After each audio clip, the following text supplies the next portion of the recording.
We're back at the March SCDC meeting with Community Connections. I am Miss Chris, and I have our state's attorney here, Miss Also Brooks. How are you doing today? I'm doing wonderful. Thank you so much for coming out and speaking to everyone at the community. The SCDC is really doing a good job of bringing people out. We've grown over the last year.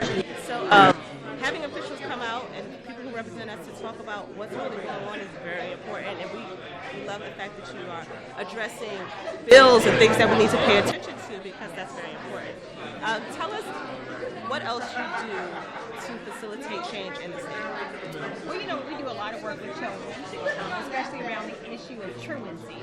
And so we have a program called I Belong Here, which I think is a very important program. It engages children in school where we incentivize school attendance. We believe that once children begin to succeed, they continue to succeed. And so our prosecutors go every month to 4 schools where we work with the children and give them prizes and other things to make sure that they're competing with other classes around attendance, and it's worked out very well. So we've been doing that.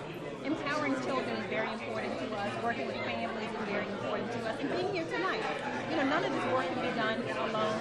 And so when we talk about the work that's done by electeds, they can't do it alone. We need the community, and the community's been there. Now, you spoke about the pipeline in your talk today, the pipeline from school to prison. And I'm a parent, and I've been trying to get my child into school, and the opposition I'm running up to is his birthday. His birthday is September 2nd.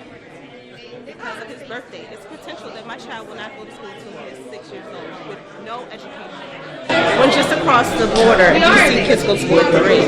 How do we? I have a young black son. How do I curb that with no help from the county or the state per se for getting my child the education that they're preparing for him to be citizens? This is one of those issues. Again, education is the civil rights issue of our time. Letting all of our officials, from the local officials to our governor, understand that pre-K education is essential to our children's success. Talking about a child, for example, who starts school at 6, and all of his peers have had an opportunity to be in school for 3 years, really does put that child at a disadvantage. As we talk about how dollars ought to be allocated, I think we have to be educated about this particular issue and really urge all of our elected officials to really rally around pre-K education. This is a value that the Democratic Party has really made as a touchstone and cornerstone of its agenda.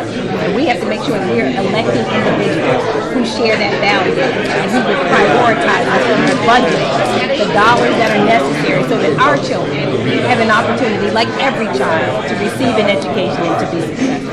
Absolutely. I 100% agree with you. Thank you so much for coming to address this issue. Thank you so much. Because I know I am not alone. And as a parent, wanting to have your child get the best education, still providing what they need, but wanting them to be able to compete and to be up to par when they get into that. That's the dream of every parent, me included. I have a 10-year-old daughter. That is every parent's desire, and it is what is owed. It's an obligation that we have to every child. So thank you for having me. Thank you again, State's Attorney Ms. Also Brooks. Thank you. Community Connections, SCDC. Thank you. Thank you so much. All right, thank you. Yes.